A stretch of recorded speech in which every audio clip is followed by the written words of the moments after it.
We have been talking a lot about coroutines in this channel. We have discussed things like dispatchers, what are coroutine contexts, what are coroutine scopes, if they run in parallel or not, they can run in parallel, how they share threads, and that they are cooperative, that they release voluntarily the control of the thread. And we have talked about the possibility of using them in Android. And for that, we have mentioned briefly things like scopes for Android. And we've talked mainly about two different scopes. One is the viewModelScope and the other one is the lifecycleScope. There are differences between the two of them, but to understand really the differences between them, we need to understand first how to create them and where did they come from. And we also need to go through the documentation to understand one or two things about them. They are important, namely for Kotlin Coroutines in Android applications, because they are attached to a lifecycle. And it is this attachment to lifecycles of Android components that makes them so useful. Kotlin Coroutines in these scopes, they work on the main thread, but they do not work in the main scope. Main thread, yes, they use the main dispatcher, but they don't use the main scope. What they use is their own scopes, their own definition of scopes, viewModelScope and lifecycleScope. In our example, as I've shown before, this one over here, we have seen that this example is about calculating the determinant of a matrix. It calculates it by using different text boxes, and then we can fill out the numbers in all of the checkboxes, and then at the end it makes a calculation. Now that's not important for now because we are going to get there. We are going to improve this application as we go along. But before we can get there, we also need to make a few mistakes and try a few things out. Now this is an old application. It still works pretty much the same way as before. The only thing is that it has Jetpack Compose. Now this is something that we know from previous videos. If you remember this one, this is a video where I discuss a bit more about this application. But for now, let's just focus on what we are talking about today, which is the viewModelScope and the lifecycleScope. Right, so between the previous video and this video, I have created this test coroutine activity. And this test coroutine activity is this one over here. And of course, it is an activity that is a subclass of component activity, which is part of the Android open source library.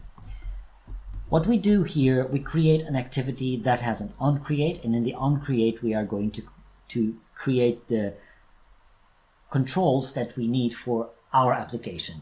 Now for this particular activity, we're not going to need anything special, just a button to go back. So when we click on a button that will open this activity, we will be met with another panel that will have a button to go back to the main activity. Simple as that. But the idea here is that we understand that we are going to finish a certain activity to start another one, and finish that activity to start another one, and see the effects of doing that on coroutines being launched while these activities are running. So if we go to the main activity, this one over here, we will find that I have created at the beginning on the onCreate a viewModelScope launch line and a lifecycleScope launch line. And what I do in those is, in the first one, I am doing an infinite loop, a while true, and in this while true, I am always logging coroutine, and I'm saying I'm running a viewModelScope and you still didn't stop me, and then I'm printing out the current thread and the current coroutine context. The same thing goes for what I launch over here in the lifecycleScope launch, and in here I am doing an infinite loop as well, and for every iteration with one coroutine, and here we are delaying 500 milliseconds, half a second just as before, and we are printing something a little bit different just to indicate that we are using the lifecycleScope in this case. And so in this case, I am saying I'm running a lifecycleScope and you still didn't stop me, and I'm printing out also the current thread and the current coroutine context. Alright, so we've got two different examples here, and what we are going to do in this example is we are going to click on a button that I've got over here. Let's just show a bit of the look and feel of the application once we start running it.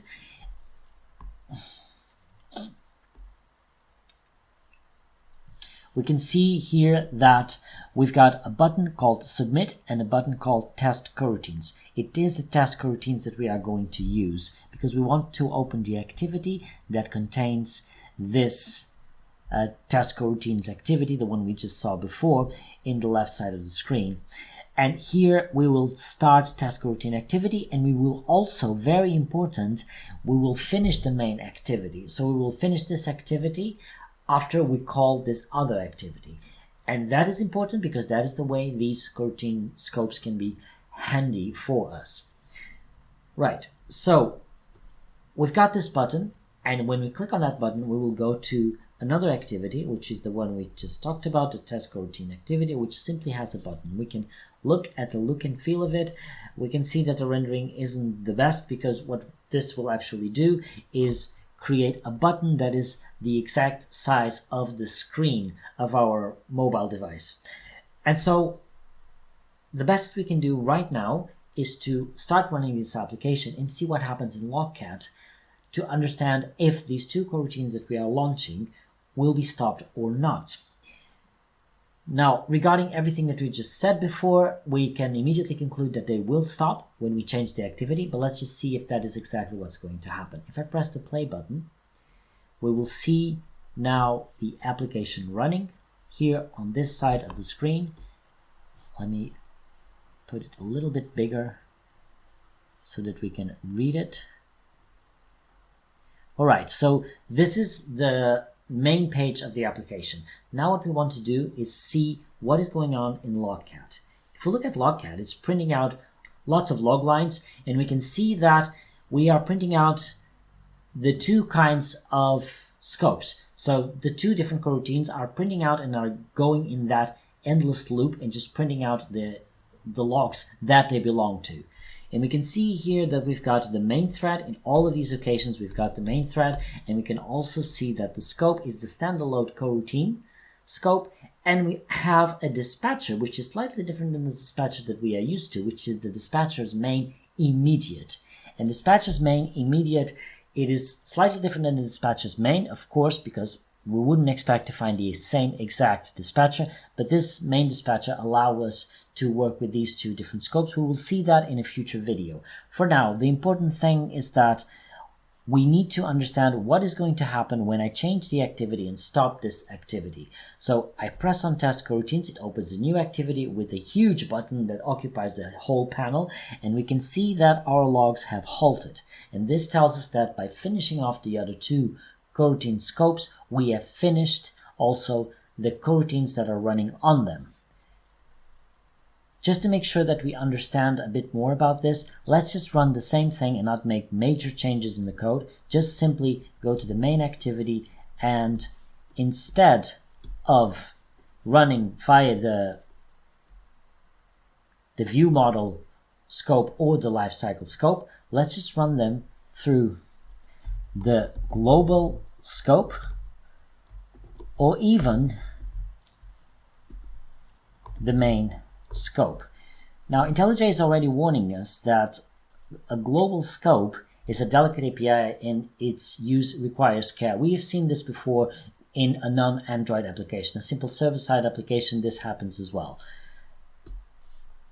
But the point here is, are we going to see any difference? Now, I'm not going to change this or this because we want to see if there is any change. What would you expect to happen when we change the activity? Will it stop? Or will they continue?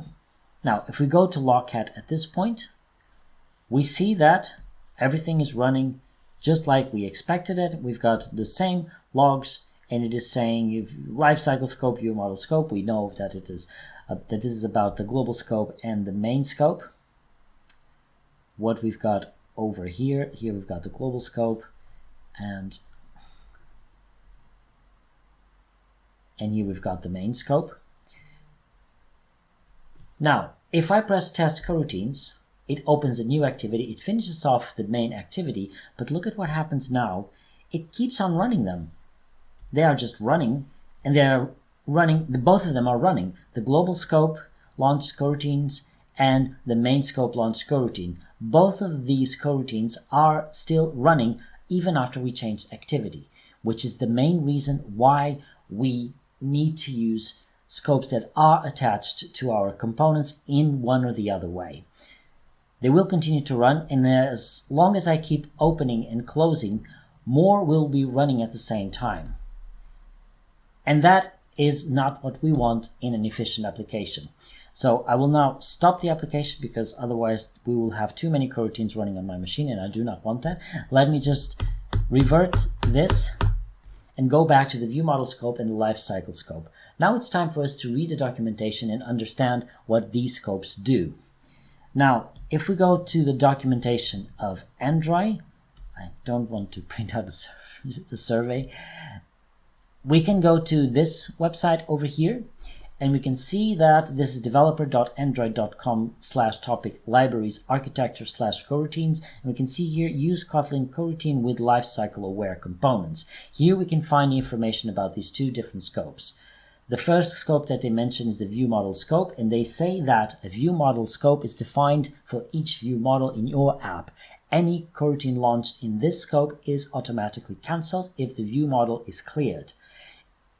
Coroutines are useful here for when you have work that needs to be done only if the view model is active. For example, if you are computing some data for a layout, you should scope the work to the view model so that if the view model is cleared, the work is cancelled automatically to avoid consuming resources. You can access the coroutine scope of a view model through the viewModelScope property of the view model, as shown in the following example. So here we can take it already that the view model needs to be created first. This is what we also have in our application. Didn't show that before, but now that we know a bit more about what these two scopes do, we can have a look at the view model that I created. This view model is this one over here. It is the My View model right over here. It doesn't have much. It only implements a listener for the cleared operation, which will occur when we finish off the model, when it is clear, when it is done. And another curious thing is that we are lazily initializing it. And the reason for that is because when we create a view model instance, we need to attach it to the component. And that can only be done if we use this by view models in Kotlin.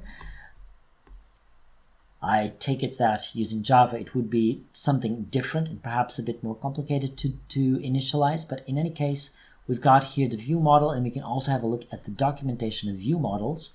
And we can see that it says runs a lazy delegate to access the component's activity view model. If factory producer is specified, then view model provider.factory returned by it will be used to create view model first time. Then we've got the activity. Then we see how we could create view model to attach our view model to it. And it says that this property can be accessed only after the activity is attached to the application, and access prior to that will result in an illegal argument exception. I wasn't able to reproduce this illegal argument exception. Perhaps I did something different that I did not expect it. But if we don't use view models, chances are that your view model will not do what you intend, and the view model scope will not work as it should. It will probably work as the main scope.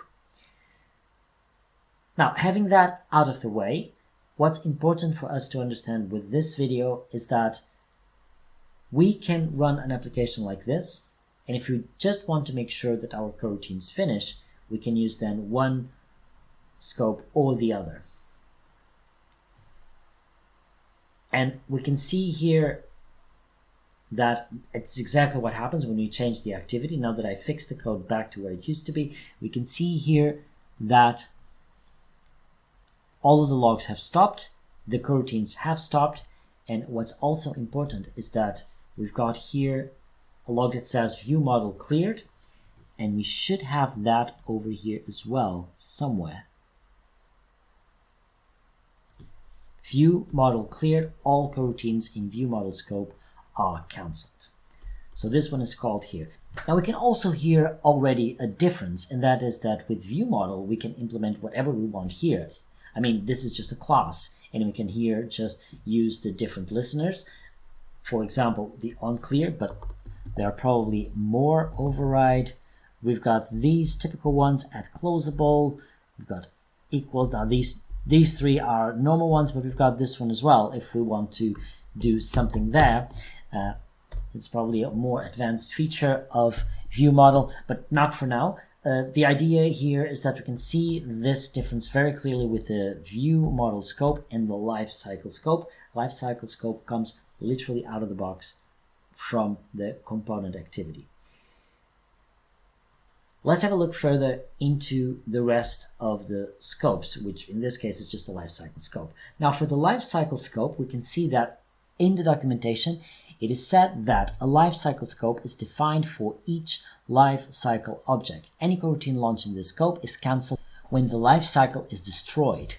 You can access the coroutine scope of the lifecycle either via lifecycle.CoroutineScope or lifecycleOwner.lifecycleScope properties. The example below demonstrates how to use lifecycleOwner.lifecycleScope to create pre-computed text asynchronously. We can see here a fragment, which is also one way to access the lifecycleScope. And in the fragment, we access it via the viewLifecycleOwner. As mentioned here before, lifecycleOwner, lifecycleScope properties. Now, there are major differences between lifecycleScope and the viewModelScope, but these differences can only be appreciated in specific cases. And those specific cases are things that we can put in a more advanced level in using Kotlin Coroutines for Android applications. This is something that I want to explore in coming videos. There will be more videos about this, of course, for this channel, because this is a subject that I am absolutely interested in and very passionate about. And my intention is to make more videos like this in the future, so that we can understand more about the viewModelScope and the lifecycleScope and where they differ. Now, in a coming video about this, I will first start talking about the viewModelScope, and then we will talk more in depth about the lifecycleScope. It does not mean that the next video will be about these scopes. There may be a different video coming in next Wednesday, so look out for that one. And for now, let me say congratulations for watching this video. This video was a bit quicker and faster than other videos that I usually make on Wednesdays, and there's always a reason for that. Simply is just because I didn't have time to get longer, but I hope with this I gave you the foundations that you need to understand these two different scopes and where and how to use them. But we will see more in depth these differences, of course, as I said before, in coming videos. Now, for now, thank you for watching this video. I really appreciate that. Please make sure to leave your comment in this video in the comment section. Make sure to read the description. It is very important. There's all the information there, and the repos that I've used to make this video are also there. The list is there, and more information about this video and also the chapters of this video and all of that. And don't forget to give us a like at the end of this video. For now, let me just say thank you for watching this video, and until the next one, be sure to stay tech, keep programming, be kind, and have a good one. Bye.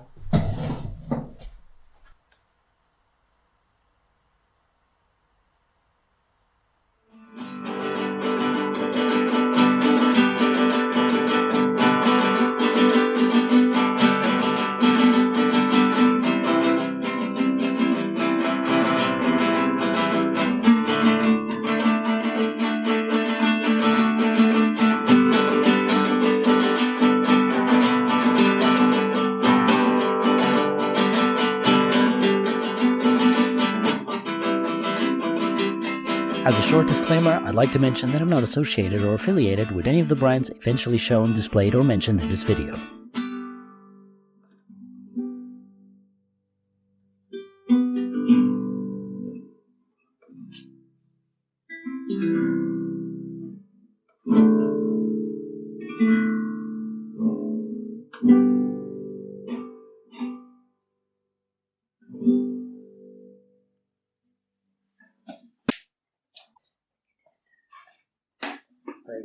It's different because